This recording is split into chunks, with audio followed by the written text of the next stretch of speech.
Buntot mo, hila mo. Pero kapag puso ko na ang hinila mo, hindi ko na ito ibabalik sa'yo. Si Ander Vici, isang malamig, malupit at kinatatakotang mafia boss ay may isang kahinaan. Ang kanya 5 taong gulang na anak na si Liam. Walang yaya ang tumatagal sa kanilang mansyon dahil sa nakakatakot niyang aura. Hanggang sa dumating si Hazel Rodriguez. Isang 27 anyo sa tubong Bicol na may dila na kasing talas ng sili at kakulitan na walang katapat. Sa gitna ng mga barilan, sikreto at madidilim na mundo ng mga Vici, magagawa bang panatilihin ni Ander ang kanyang pader? Kung ang makulit na yaya ay unti-unti nang bumubuwag sa kanyang puso.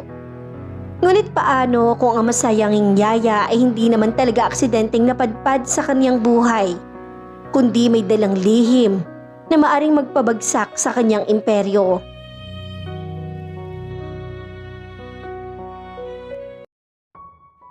Magandang araw po sa ating lahat. Bago tayo magpatuloy, huwag kalimutang mag-like, mag-subscribe at paki-comment na rin kung taga saan kayo para alam natin kung saan nakaabot ang ating mga kwento. Ikaw ba ang bagong babysitter? Tanong ng isang matandang babae kay Hazel. Opo, magalang na sagot ang dalaga. Ako po si Hazel Rodriguez, 27 years old, taga Bicol. Pinasadahan siya ng tingin na matandang babae na nakilala niya bilang si Manang Ising, ang mayordoma ng Ingrandeng mansyon. Nakasuot si Hazel ng simpleng t-shirt, maong na pantalon at rubber shoes. Bitbit niya ang isang lumang maleta na naglalaman ng kanyang buong buhay. Naku, naway magtagal ka dito. Buntong hininga ni Manang Ising habang pinapapasok siya. Ang huling 3 yaya rito hindi umabot ng 1 linggo. Ang isa nga 3 oras lang. Umiiyak na nag-iempake. Bakit naman po? Halimaw po ba ang bata? Usisa ni Hazel habang lumilingalinga sa paligid. Grabe ang mansyon. Ang mga chandelier ay tila gawa sa purong kristal. At ang mga muebles ay halatang galing pa sa ibang bansa. Hindi ang bata ang problema, Hazel. Mabait si Senyorita Liam. Ang ama niya, si Senyor Ander. Bulong ng matanda na tila natatakot na may makarinig sa kanila. Siya ang totoong halimaw. Kaya kung ako sa'yo, mag-ingat ka sa mga sasabihin mo, ha? Napakamainit din ang ulo nun. Napalunok si Hazel, pero agad din niyang tinampalang sariling pisngi sa isip niya. Ano ka ba, Hazel? Para sa pamilya sa Bicol, kakayanin mo to. Kahit pa kamag-anak ni Satanas ang amo mo. Ilang sandali pa ay dinala siya ni Manang Ising sa malawak na sala. Doon ay nakaupo ang isang batang lalaki na may hawak na tablet. Kamukhang kamukha ito ng isang anghel. Liam, siyang bago mong yaya, si Yaya Hazel. Pakilala ng matanda. Tumingala ang bata. Malamig ang mga mata nito, ngunit nang makita ang malawak ng ngiti ni Hazel, unti-unting lumambot ang mukha nito. Hello po, mahinang sabi ng bata. Hi Liam, ako si Yaya Hazel. Alam mo ba, marami akong alam na laro. At marunong din akong gumawa ng masasarap na kakanin. Masayang bati niya sabay damba sa tabi ng bata. Na ikinagulat nito pero kalaunan ay nagdulot ng tipid ng ngiti sa labi ng musmos. Ngunit ang masayang tagpo ay agad na naputol nang bumukas ang malaking pinto ng mansyon. Nakasuot ng mamahaling itim na suit at may mga bodyguard sa likuran. Ang kanyang mukha ay tila nililok sa bato. Perpekto ngunit walang emosyon. Ang kanyang mga mata ay kulay abo, matatalas sa tila nakakapanggatong ng tuhod ng sinumang tumingin dito. Siya si Ander Vici, ang mafia boss. Natahimik ang buong paligid, kahit ang aircon ay tila naging mas malamig. Tumingin si Ander kay Hazel at pakiramdam ng dalag ay binaril siya ng bilyon-bilyong yelo sa kanyang katawan. Who is she? Baritono at malamig na tanong ni Ander. Senyor, siya po ang bagong yaya na nanggaling sa ahensya. Sagot ni Manang Ising. Lumapit si Ander. Bawat hakbang nito ay tila tunog ng paparating na kamatayan para kay Hazel. Huminto ito sa tapat niya at tinitigan siya mula ulo hanggang paa. You look clumsy at masyado kang maingay. Walang pakundangang sabi ni Ander. Siguraduhin mo lang na hindi mo iiyakan ang trabahong to pagkalipas ng isang araw. Kundi, ipapakain kita sa mga pating ko. Imbes na matakot, biglang bumanat ang pagiging makulit ni Hazel. Ngumiti siya ng malapad at sumaludo. Naku boss, huwag kayo mag-alala. Matigas po ang bungo ko. At saka, allergic po ako sa pating kaya gagalingan ko po. Napatitig sa kanya si Ander. Walang sino man ang nangahas na magbiro sa harap niya ng ganon. Pagkuha na umismid ang lalaki at tinalikuran sila. Manang Ising, ihanda ang kontrata. Kung magkamali siya, palayasin agad. Nang makalayo ang lalaki, napahawak si Hazel sa kanyang dibdib. Grabe ang sungit. Pero in fairness, ang gwapo ng halimaw na yun ah. Ang unang gabi ni Hazel sa mansyon ay naging abala. Si Liam ay hindi naman mahirap alagaan. Ngunit napansin niyang napakatahimik ng bata para sa edad nitong 5 taon. Kulang ito sa kalinga ng isang ina at ng ama naman nito ay palaging busy sa negosyo. Na alam ni Hazel na hindi ordinaryong negosyo lang. Kinaumagahan, maaga nagising si Hazel upang ipaghanda ng almusal ang bata. Dahil likas na masipag at tubong Bicol, nagluto siya ng tradisyonal na sinangag, itlog at naghanda rin siya ng Bicol Express para sa mga matatanda sa bahay. Habang kumakain si Liam sa hapagkainan, pumasok si Ander. Nakasuot ito ng white button-down shirt na nakatupi hanggang siko. Dahilan upang makita ang ilang pahiwatig ng tattoo sa braso nito. Umupo ito sa kabisera at binuksan ang kanyang laptop habang binabasa ang mga ulat. Good morning. Busungit. Ay, Boss Ander pala. Bati ni Hazel na may dalang malaking ngiti. Tiningnan siya ng masama ni Ander. Anong tinawag mo sa akin? Boss Ander po. Sabi ko nga po ang gwapo niyo ngayong umaga. Pagpapalusot ni Hazel sabay lapag ng plato ng pagkain sa harap nito. Heto po tikman niyo ang luto ko. Masarap yan, may sili. Tiningnan ni Ander ang pagkain. I don't eat spicy food in the morning. At sino nagsabi sa'yong pwede mo akong ipagluto? May chef ang mansyon to. Natutulog pa po si chef. At saka mas masarap po kapag may pagmamahalang luto. Giit ni Hazel habang sumusubo naman ang pagkain si Liam. Yaya, ang sarap po. Masayang sabi ni Liam habang kumakain ng sinangag. Nang makita ni Ander na nasisiyahan ng kanyang anak, napilitan siyang kumuha ng tinidor at tumikim ng ulam na inihanda ni Hazel. Pagkasubo niya, nanlaki ang kanyang mga mata.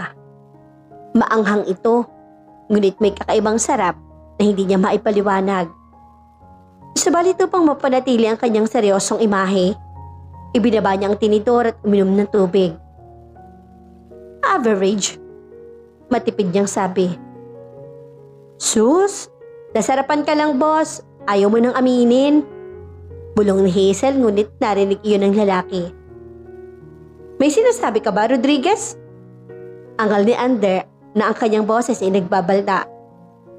Ang sabi ko po, ang galing niyo talagang kumain. Sige po, aasikusin ko lang si Liam para sa pagpasok niya sa school. Mabilis sa sagot ni Hazel bago pa siya papatalsik sa mansyon. Habang pinapanood ni Ander ang papalayong figura ni Hazel na panay ang daldal kay Liam, na ngayon lang niya nakitang tumatawa ng ganun kagaya ng isang kakaibang pakiramdam ang dumaan sa kanyang dibdib. Sino ka ba talaga, Hazel Rodriguez? Sa isip ni Ander, sa likod ng kanyang pagiging mafia boss, alam niyang kailangan niyang maging maingat. Dahil sa mundong ginagalawan niya, ang bawat estranghero ay pwede maging kaaway at hindi niya hahayaang mapahamak ang kanyang anak. Ang sumunod na 2 linggo sa mansyon ng mga VC ay naging mistulang gera ng pasensya sa pagitan ni Hazel at Ander. Kung gaano kalamig at kaseryoso ang mafia boss, ganun din namang kadiin ang bawat tawa, daldal at hirit ng makulit na yaya. Subalit sa likod ng mga kulitan, unti-unting napapansin ni Hazel na hindi lang basta marangya ang buhay rito. Ito ay napapaligiran na nakabibinging panganib. Bawat sulok ng mansyon ay may nakakatansyang bodyguard.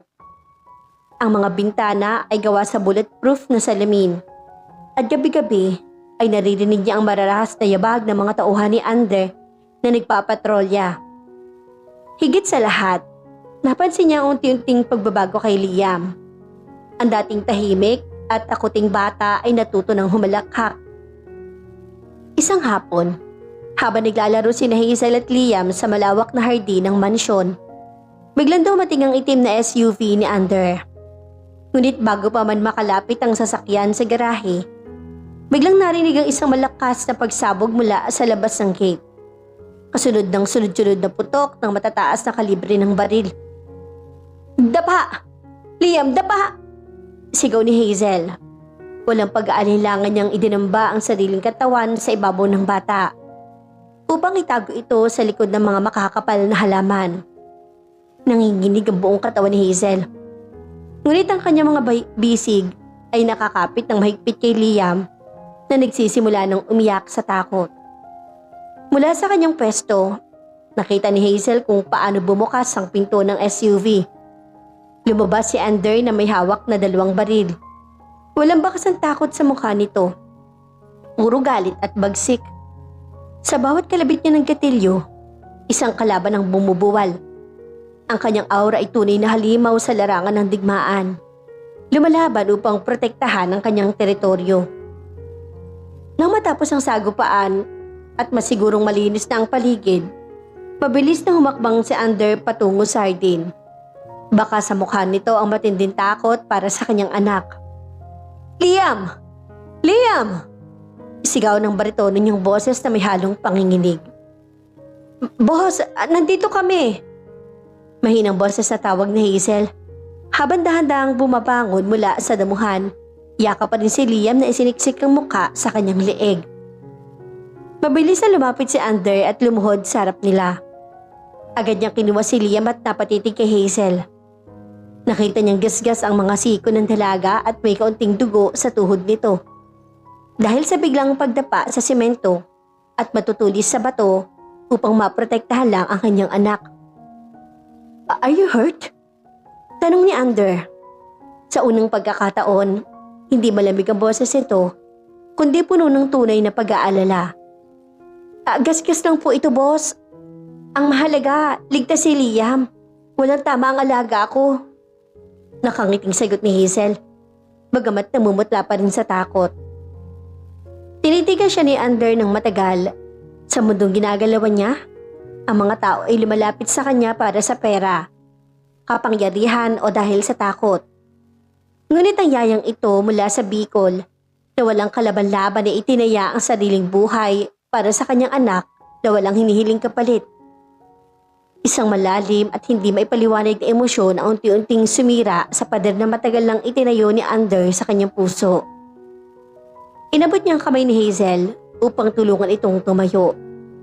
Nang maglapat ang kanilang mga palad, tila may kuryenteng gumapang sa kanilang mga balat.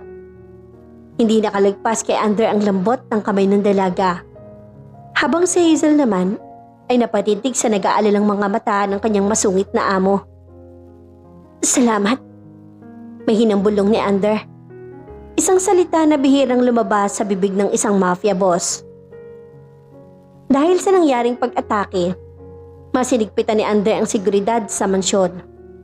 Pansamantalang hindi pinapasok si Liam sa paaralan at sa loob lang muna ito nag-aaral kasama si Hazel. Sa mga sumunod na gabi, madalas na bangungutin ng bata dahil sa trauma ng barilan. Isang gabi, bandang 2:00 ng madaling araw, nagising si Hazel dahil sa marahang iyak ni Liam mula sa kabilang silid. Agad siyang bumangon at pumasok sa kwarto ng bata. Doon ay nakita niyang nakaupo na rin si Ander sa tabi ng kama habang hinahaplos ang buhok ng natutulog ng muli na anak. Ay, sorry po boss, nagising ba kita? Bulong ni Hazel habang dahan-dahang lumalapit. Hindi ako natutulog, Rodriguez. Sagot ni Ander habang nakatitig pa rin sa mukha ng anak. Mukhang pagod ito. Ang white shirt nito ay bahagyang nakabukas at ang mga unang botones ay gulo-gulo ang buhok. Ganito palagi ang buhay namin. Isang maling hakbang, pwedeng mawala sa akin ang lahat. Umupo si Hazel sa lapag, malapit sa paanan ng kama. Nakasandal ang likod sa pader habang nakatingin kay Ander. Alam mo boss, sa simula, akala ko talaga napakasama mong tao. Yung tipong walang puso, pero nakikita ko kung paano mo alagaan si Liam. Masungit ka lang talaga, pero mabuti kang ama.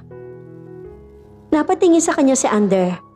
Sa dilim ng silid, ang tanging liwanag ay nagbumula sa maliit na nightlight na nagbibigay ng madamdaming aura sa kanilang pag-uusap. Bakit hindi ka umalis pagkatapos ng barilan? Pwede kang mamatay rito. Seryosong tanong ng lalaki. Ngumiti ng tipid si Hazel. Sabi ko naman sa'yo boss, matigas ang bungo ko. At saka, napamahal na sa akin si Liam. Pati ikaw. Pati itong trabaho ko. Bahagyang nabulo na si Hazel sa sarili niyang dila at umiwas ang tingin habang namumula mga pisngi. Narinig ni Ander ang muntik ng masabi ng dalaga. Unti-unting lumapit si Ander sa kanya. Lumuhod ito sa tapat ni Hazel. Dahilan upang magkatapat ang kanilang mga mukha. Ang bango ng pabango ni Ander, amoy mamahaling tabako at leather na may kaunting tamis, ay tuloy ang nagpabilis ang tibok ng puso ni Hazel. Hazel, tawag ni Ander sa totoong pangalan nito. Hindi na Rodriguez.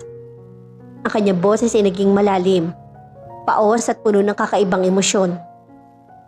Huwag kang masyadong lalapit sa akin. Mapanganib ako at baka hindi ko mapigilan ang sarili ko. Nakunin ka. Bakit naman po, boss? Ano pong kukunin niyo sa akin? Nauutal na tanong ni Hazel habang nakatitig sa mapupulang labi ng lalaki. Ang puso mo, bulong ni Ander.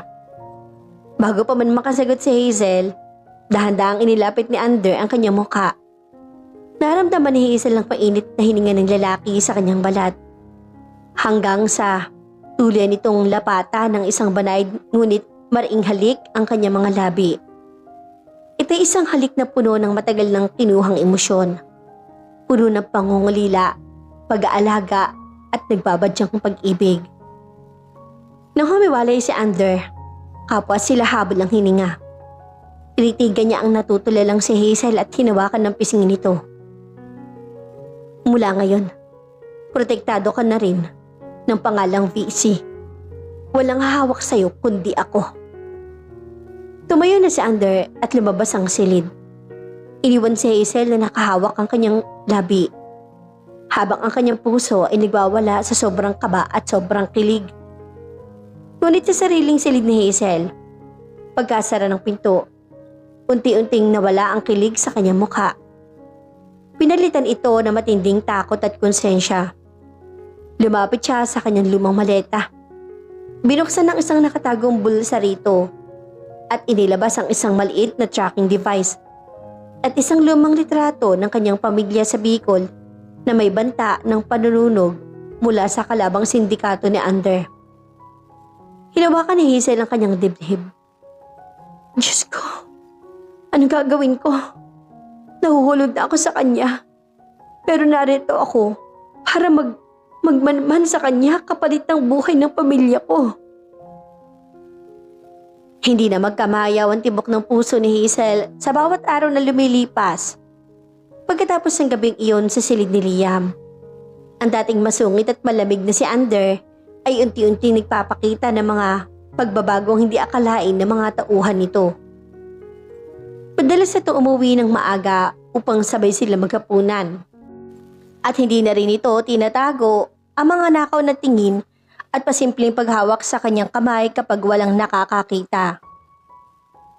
Subalit para kay Hazel, Bawat matamis na ngiti at pag-aalaga ni Ander ay tila isang patalim na dahan-dahang sumasaksak sa kanyang konsensya. Isang gabi, habang mahimbing na natutulog ang buong mansyon, dahan-dahang bumangon si Hazel. Bitbit ang kanyang lumang cellphone na may kakaibang security encryption. Pumasok siya sa banyo at inilak ang pinto. Nanginginig ang kanyang mga daliri habang tinatype ang isang mensahe. Nakuha ko ng schedule ng kargamento sa darating na Biyernes. Huwag niyong gagalawin ng pamilya ko. Ipinadala niya ito sa numerong nakarehistro sa ilalim ng pangalang Black Lotus. Ang kalabang sindikato ni Ander na humahawak sa buhay ng kanyang mga magulang at kapatid sa Bicol.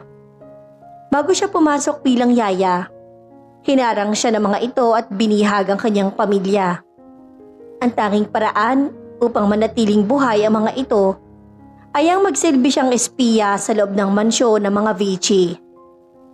Pagkalabas niya ng banyo, muntik nang mabitawan ni Hazel ang kanyang cellphone nang makita si Ander na nakatayo sa dilim ng kanyang silid. Nakasandal sa pader at nakahalikip-kip. Boss, nauutal na sabi ni Hazel habang mabilis ay sinuksok ang telepono sa bulsa ng kanyang pajama. Gising ka pa pala? May kailangan ka po ba? Gusto mo ba ng gatas? Hindi sumagot si Ander. Lumapit ito sa kanya ng dahan-dahan. Ang mga hakbang ay kasing tahimik ng isang hunting predator. Nang makalapit, hinawakan ni Ander ang magkabilang balikat ni Hazel at isinandal siya sa pinto ng banyo. Ang distansya sa pagitan ng kanilang mga muka ay halos ilang pulgada na lamang. You're acting strange this past few days, Hazel. Seryoso at malalim ang boses ni Ander. Tinitigan niya ng mariin ang mga mata ng dalaga. Tila hinahanap ang anumang katotohanan sa likod ng mga ito. May tinatago ka ba sa akin? Napakapit si Hazel sa suot na damit ni Ander. Amoy alak ito. Tila galing sa isang kaalyado nito. Oo, wala po boss. Napaisip lang ako sa pamilya ko sa Bicol. Namimiss ko na po kasi sila. Naramdaman ni Ander ang panginginig ng katawan ni Hazel. Unti-unting lumambot ang ekspresyon ng kanyang mukha. Ibinaba niya ang kanyang ulo at isiniksik ang kanyang mukha sa leeg ni Hazel. Huminga ng malalim. I was worried. Akala ko nagsisika sa nangyari sa atin. Akala ko gusto mo nang umalis. Hindi po boss. Hindi ko kayo iiwan ni Liam. Bulong ni Hazel habang ang mga luha ay nagbabadya ng pumatak mula sa kanyang mga mata. Ang sakit-sakit para sa kanya.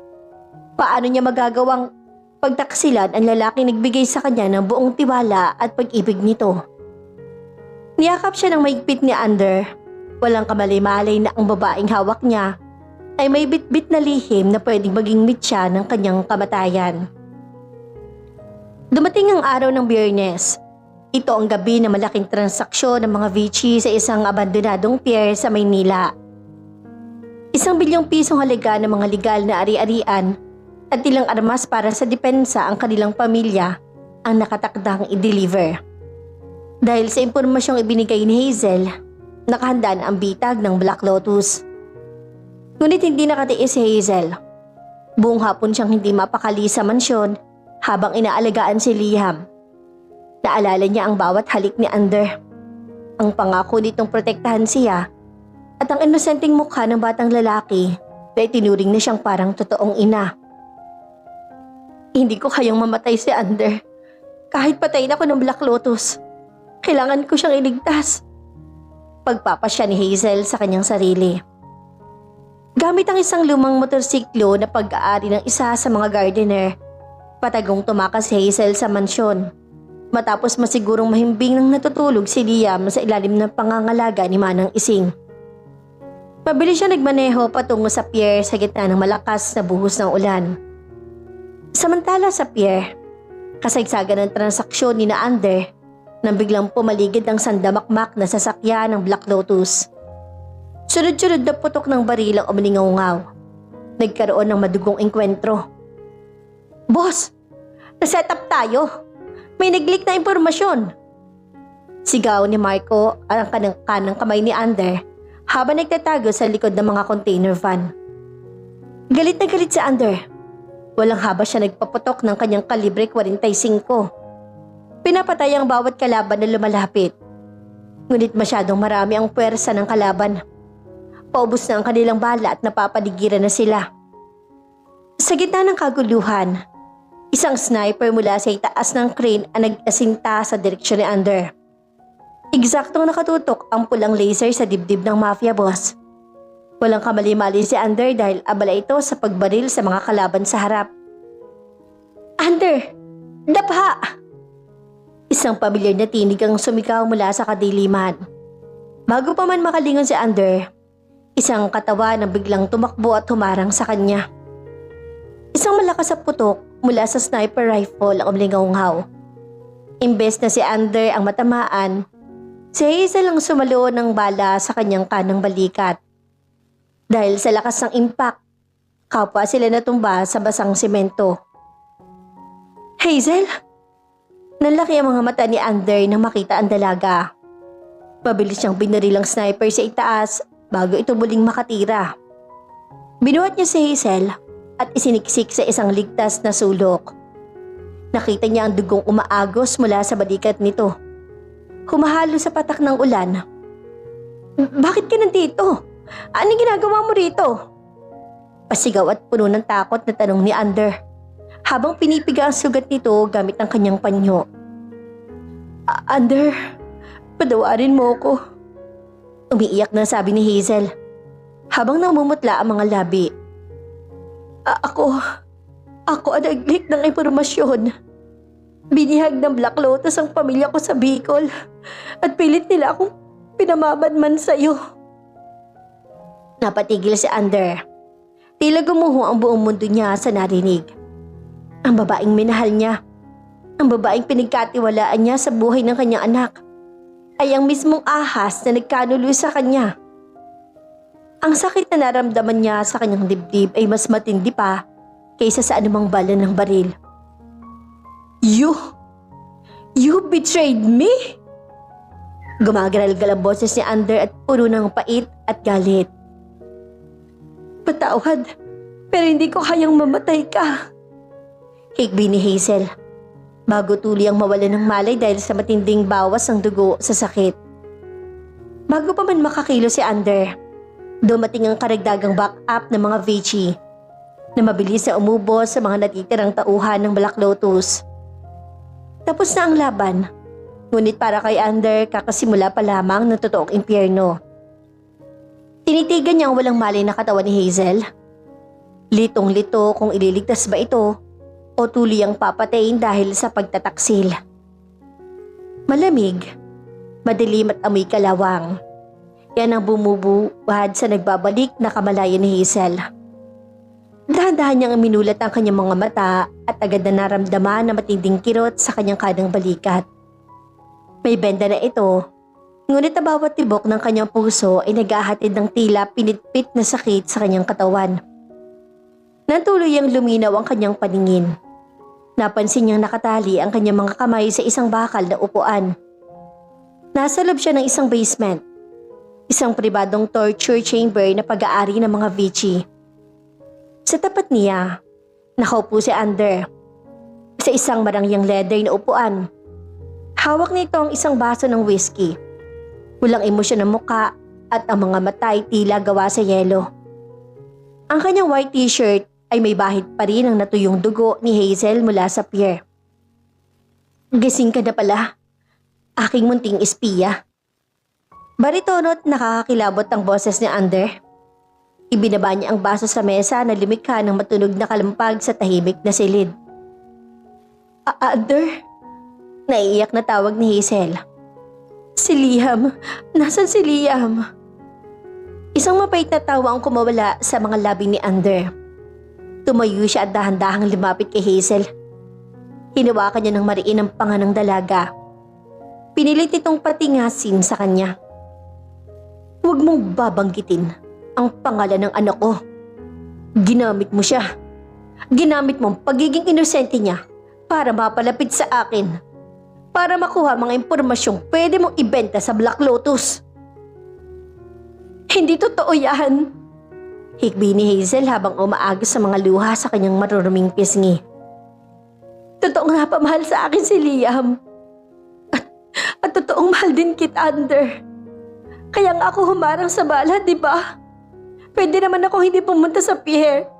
Pero mas pinili kong iligtas ka. Binitawan ni Ander ang panga niya ng marahas. Tila napaso sa narinig. Tumalikod ito. Pilit itinago ang sakit na kumukurot sa kanyang dibdib. Sa mundo ng mafia, Hazel, ang pagtataksil ay iisa lang ng kabayaran. Kamatayan. Gawin mo. Hamon ni Hazel habang patuloy ang pag-iyak. Patayin mo ko, Ander. Tanggap ko. Pero pakiusap, ang pamilya ko sa Bicol. Sila ang dahilan kung bakit ko nagawa to. Hawak sila ng Black Lotus. At kung mamamatay ako, wala na magliligtas sa kanila. Hindi sumagot si Ander. Humakbang siya patungo sa pinto ng basement. Bago niya ito buksan, lumingon siya ng bahagya. Mananatili ka rito hanggang sa matapos ko ang gulong to. At huwag kang umasang mapapalambot mo pa ang puso ko. Nang magsarado ang pinto, tuloy ang humagulhol si Hazel sa dilim. Ang sakit ng balikat niya ay walang-wala kumpara sa sakit ng pagkawasak ng tiwala ng lalaking kanyang minamahal. 3 araw ang lumipas. Walang ibang nakikita si Hazel kundi si Marco na naghahatid sa kanya ng pagkain at gamot para sa kanyang sugat. Hindi na muling bumaba si Ander. Pakiramdam ni Hazel unti-unti na siyang namamatay sa konsensya at pag-aalala para sa kanyang pamilya. Noong ika-4 na gabi, biglang bumukas ang pinto ng basement. Pumasok si Ander, ngunit sa pagkakataong ito, hindi ito nakasuot. Nakasuot ito ng simpleng itim na t-shirt na hapit sa kanyang matipunong katawan at may hawak itong kutsilyo.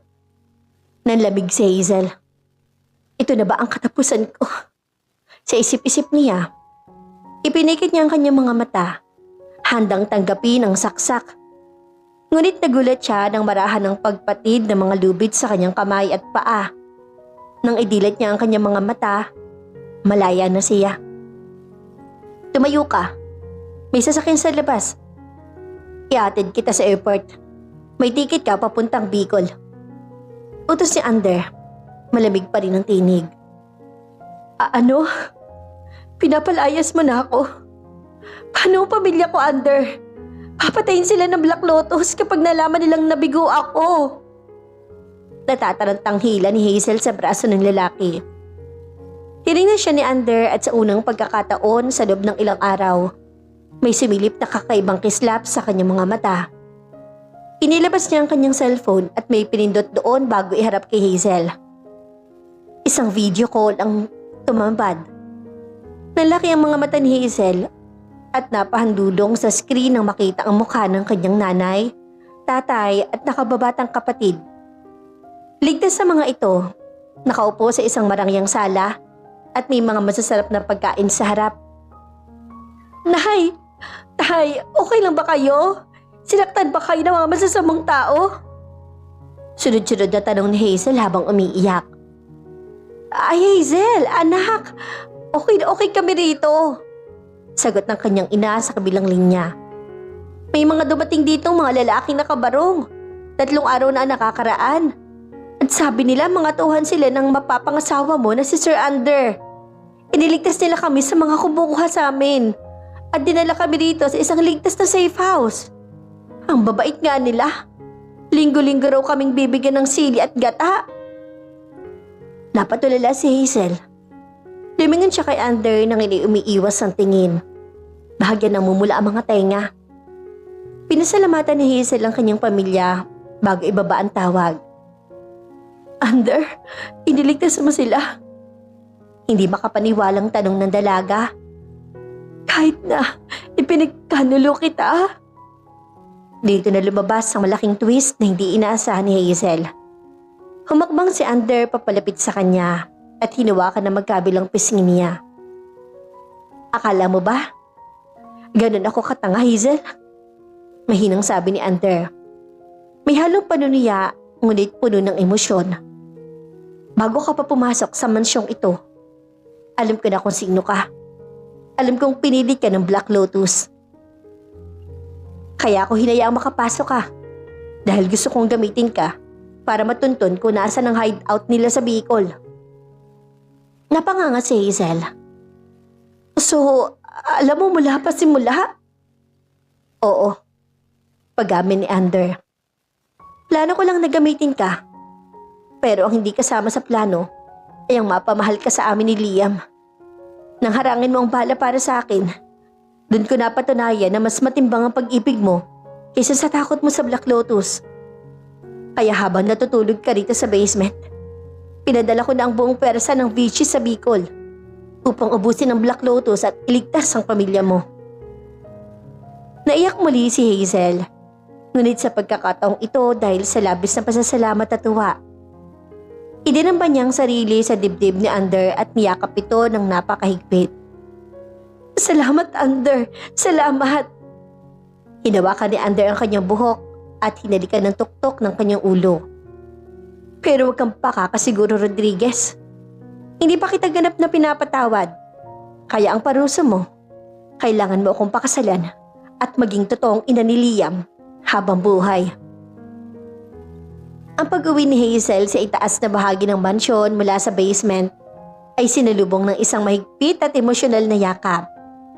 Hindi pa man siya tuluyang nakakahakbang sa sala at patakbong lumapit sa kanya ang 5 taong gulang na si Liam. Yaya Hazel, I missed you! Umiiyak na siniksik ng bata ang mukha sa kanyang bewang. Sabi ni Papa, nagbakasyon ka lang daw dahil may sakit ka. Pero bakit may benda ang shoulder mo? Lumuhod si Hazel gamit ang kanyang kalibang braso upang mayakap ang bata. Nang mahigpit, maiangat na hindi maipit ang kanyang sugat. Naku Liam, nadulas lang si Yaya kaya habang naglalakad. Pero huwag kang mag-alala. Malakas ata to. Marami kasi akong nakain na sili kaya mabilis gumaling eh. Narinig ni Ander ang pamilyar na kakulitan ng dalaga habang pababa ito sa hagdanan. May tipid ng ngiti sa kanyang mga labi, ngunit agad din itong napalitan ng seryosong ekspresyon nang lumapit si Marco sa kanya na may ibinulong. Boss, may problema. Ulat ni Marco sa mahabang boses. Ang pinuno ng Black Lotus sa si Don Ricardo. Hindi siya kasama sa mga napatay sa Bicol. Nakatakas siya at ayon sa intel natin, pabalik siya ng Maynila.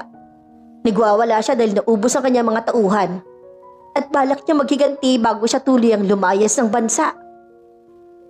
Naningkit ang mga mata ni Ander. Ang kanyang mga kamao ay nagtagis. Siguraduhin doble ang bantay sa mansyon.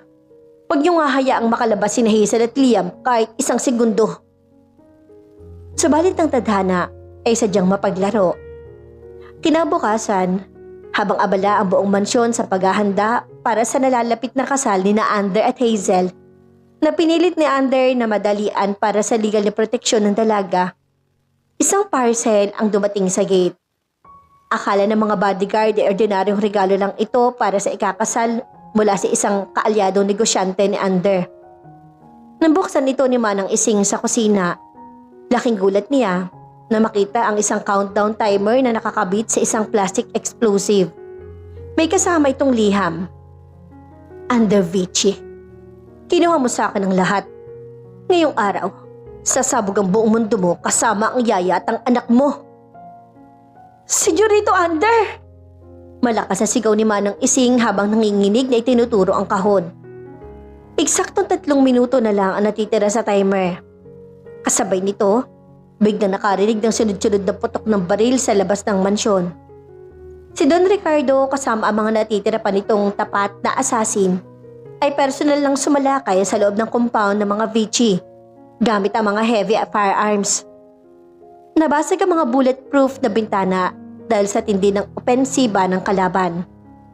Marco, ilikas mo si Liam sa ligtas na silid sa ilalim ng lupa. Hazel, sumunod ka sa kanila. Sigaw ni Ander habang binubunot ang kanyang 2 baril mula sa kanyang likod. Hindi kita iiwan, Ander. Sagot ni Hazel at pilit na pinaglalaban ng takot. Gawin mo ang sinabi ko, Hazel. Protektahan mo ang anak natin. Utos ni Ander. Ang kanyang boses ay umalingaw-ngaw sa buong sala na tila kulog bago siya sumugod patungo sa pintuan upang harapin ang huling laban. Sinalubong ni Ander at ng kanyang mga tapat na bodyguard ang mga tauhan ni Don Ricardo sa malawak na foyer ng mansyon. Basag ang mga kristal na chandelier at naglipa na ang mga bala sa hangin. Si Ander ay tila isang leon na nagngangalit. Bawat putok ng kanyang baril ay may katumbas na buhay ng kaaway. Sa kabilang banda, habang hila-hila ni Hazel si Liam patungo sa secret safe house sa ilalim ng hagdan, biglang bumunot ng badilang isa sa mga nakapasok na assassin ng Black Lotus at tinutukan sila. Mabilis na dumampot si Hazel ng isang mabigat na florera at buong lakas ay binato ito sa mukha ng assassin.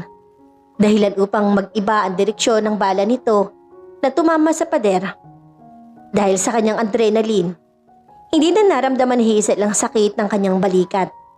Agad niyang kinuha ang nalaglag na baril ng lalaki. Isang bagay na tutunan niyang hawakan ng bahagya habang nagmamasid sa mga tauhan ni Ander noon. Huwag maggagalawin ng anak ko. Sigaw ni Hazel, sabay kalabit ng gatilyo. Hindi man siya asintado, sapat na ang tama sa binti ng kalaban upang mapatumba ito.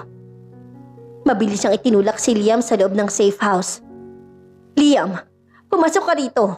Huwag kang lalabas kahit anong mangyari, okay? Lalabanan ni Yaya at ni Papa ang mga bad guys. Opo, Yaya. Mag-ingat kayo ni Papa. Umiiyak na sagot ng bata bago isara ni Hazel ang makapal na bakal na pinto. Pagkatalikod ni Hazel, doon niya nakita ang huling eksena sa sala. Si Ander at si Don Ricardo ay nagbubuno na sa sahig. Kapaduguan at nawala na ang mga baril. May hawak na patalim si Don Ricardo at pilit itong ibinaba ang dulo ng kutsilyo sa leeg ni Ander. Mamamatay ka, Vichy! Galit na sigaw ng matandang sindikato. Hindi sa araw na ito. Pagmamalaki naman ni Ander at pilit ay tinutulak pa itaas ang kamay ng kalaban gamit ang natitira niyang lakas. Bago pa man mabaon ang kutsilyo, sumugod si Hazel mula sa likod. Ginamit niya ang kanyang buong bigat upang dambahin si Don Ricardo, dahilan upang mawalan ito ng balanse at matumba sa sahig. Agad na sinamantala ni Ander ang pagkakataon. Mabilis siyang bumangon, dinampot ang kanyang baril sa sahig at itinutok ito sa noo ng pinuno ng Black Lotus. Matapos ang lahat, tumahimik ang buong mansyon. Tanging ang tunog na lang ng papalapit na mga sirena ng pulis at ambulansya ang naririnig sa labas. Agad na binuhat ng mga tauhan ni Ander ang bomba sa labas upang ligtas na mai-dispose bago matapos ang timer. Hingal na hingal na napaupo si Ander sa sahig. Puno ng pasa at dugo ang mukha. Tumingin siya kay Hazel na nakaupo rin sa tabi niya. Gulo-gulong buhok at may kaunting uling sa mukha, pero buhay na buhay. Lumapit si Ander sa kanya at hinila siya sa isang mahigpit na yakap. You are insane, Hazel Rodriguez. Sabi ko sa iyo magtago ka, di ba? Niyakap siya ng pabalik ng dalaga. Isiniksik ang mukha sa kanyang leeg habang tumatawa at umiiyak ng sabay. Sabi ko naman sa iyo, boss. Matigas ang bungo ng yaya mo. At saka, paano ako magiging asawa ng isang mafia boss kung iiwan kita sa oras ng gipitan? Napailing si Ander, ngunit may malawak ng ngiti sa kanyang mga labi. Hinilikan niya si Hazel sa mga labi.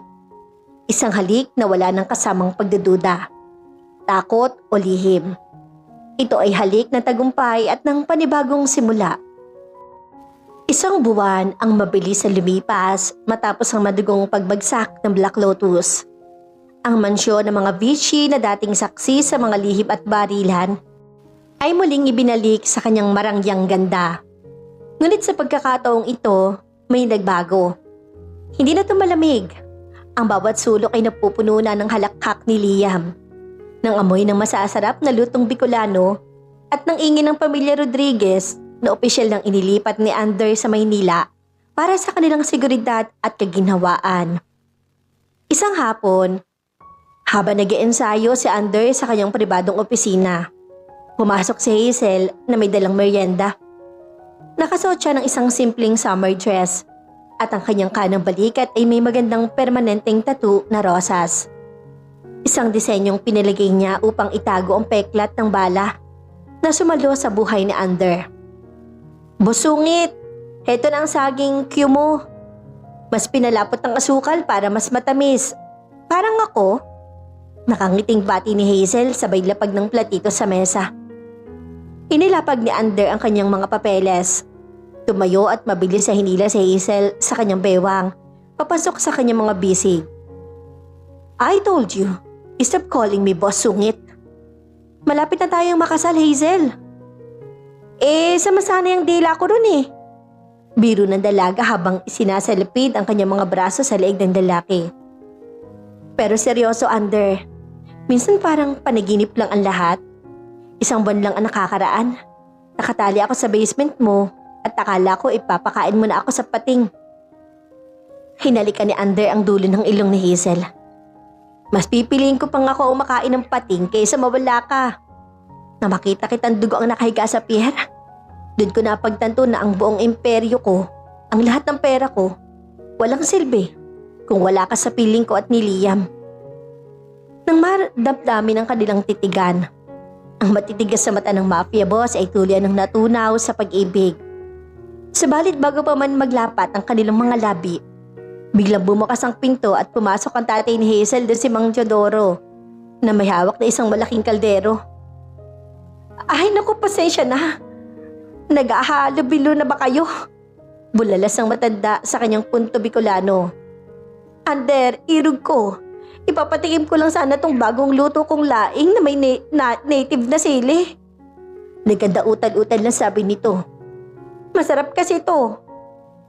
Mabilis ang lumayo si Hazel na namumula naman ng mga pisngi, habang si Ander naman ay napakamot sa kanyang ulo, pero nakangiti. Sige po, tatay. Ilapag niyo na po riyan. Kakainin natin yan mamayang hapunan." Ganito ang naging bagong buhay ni Ander. Isang mafia boss na iginagalang sa underworld, ngunit sa loob ng kanyang tahanan, siya ay isang tapat na lalaki na sunod-sunod sa kanyang biyanan at baliw na baliw sa kanyang makulit na yaya. Dumating ang araw ng pinakahintay ng lahat, ang kasal ni na Ander Vici at ni Hazel Rodriguez. Hindi ito isang ordinaryong kasal. Idinaos ito sa isang pribado at napakalaking katedral na binantayan ng daan-daan tapat na tauhan ng mga Vici upang masigurong walang anumang panggulo. Nang bumukas ang malaking pinto ng simbahan, napasingapan lahat. Naglakad si Hazel sa aisle na suot ang isang napakagandang white lace ball gown. Ang kanyang buhok ay nakaupdo at ang kanyang mukha ay nagliliwanag sa saya. Sa dulo ng altar, nakatayo si Ander sa loob ng kanyang formal na itim na tuxedo. Sa tabi nito ay si Liam na may hawak na mga singsing at suot din ng isang maliit na suit. Umiiyak ang nanay at tatay ni Hazel habang inihahatid ang kanilang anak sa dambana. Nang iabot ni Mang Teodoro ang kamay ni Hazel kay Ander, marin itong tiningnan ng matanda. "Alagaan mo ang anak ko, Ander. Kung hindi, hahabulin kita ng itak." "Dadalhin ko ang pangakong yan habang buhay, tatay." Seryoso ngunit may galang na sagot ni Ander. Nang magkaharap sila sa altar, hinawakan ni Ander ang nanginginig na mga kamay ni Hazel. Sa oras ng pagpapalitan ng mga panata, hindi napigilan ng buong simbahan ang mapangiti sa mga sinabi ni Hazel. "Ander, noon na kitang makita. Akala ko ikaw ang bida sa mga horror movie dahil sa sobrang sungit mo." Panimula ni Hazel na nagdulot ng mahinang tawanan sa mga bisita. Pero habang tumatagal, nirealize ko na ang puso mo ay parang Bicol Express. Maanghang sa labas, mainit ang ulo, pero kapag natikman mo nang ng buo, napakasarap pala at hahanap-hanapin mo araw-araw. Nangako akong protektahan si Liam, pero ngayon, pinangangako kong mamahalin at poprotektahan kita, ang puso mo at ang pamilya natin. kahit na magkaubusan pa ng sili sa mundo. Nang turn na ni Ander ay huminga siya ng malalim at tumitig ng diretsyo sa mga mata ng kanyang asawa. Hazel, namuhay ako sa dilim. Akala ko, ang tanging layunin ko lang sa mundo ay ang pumatay at magpayaman para sa proteksyon ng anak ko. But you came into my life like a chaotic storm. Binigyan mo ng kulay ang malungkot naming mansyon. You saved my life, not just from a bullet, but from the coldness of my own heart. I, Ander Vici, promise to love you, to give you the world and to shield you from any danger. Mula ngayon, ang buhay ko ay sa'yo na rin. Ngayon ay dinideklara ko na kayong mag-asawa. You may now kiss the bride. Wika ng pari. Inilapit ni Ander si Hazel sa kanyang katawan. Itinaas ang belo nito at hinalikan siya ng may matinding pagnanasa, pag-ibig at pangako ng katapatan. Nagpalakpakan ng lahat ng tao sa simbahan, kasabay ng malakas na hiyaw ni Liam. Yay! May bago na akong mama! Matapos ang kasal, lumabas ang mag-asawa habang isinasaboy ang mga talulot ng rosas. Sa labas ng simbahan, lumingon si Hazel kay Ander at ngumiti ng nakakaloko. Oh, Boss Ander, paano ba yan? Wala ka ng taka sa akin. Habang buhay. Buntot mo, hila mo. Panunokso ni Hazel. Natawa si Ander. Isang tunay at malayang tawa na ngayon lang narinig ng kanyang mga tauhan. Binuhat niya si Hazel na parang bagong kasal at hinalikan muli ito sa ilalim ng sikat ng araw.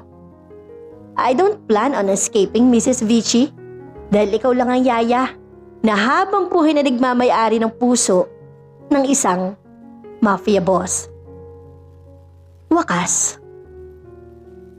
At dito na po nagtatapos ang magandang kwento ng pag-ibig ni na Ander at Hazel. Nawa kayo nag-enjoy at na in love. Samahan niyo po akong muli sa mga susunod pang nakakakilig, nakaka-inspire na mga kwento ng pag-ibig na ating ibabahagi.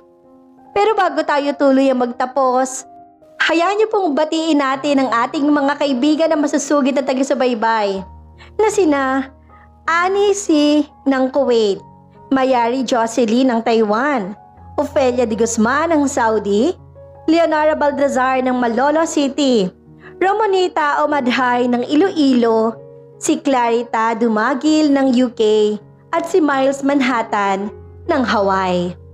Maraming salamat po. Hanggang sa muli. God bless us all.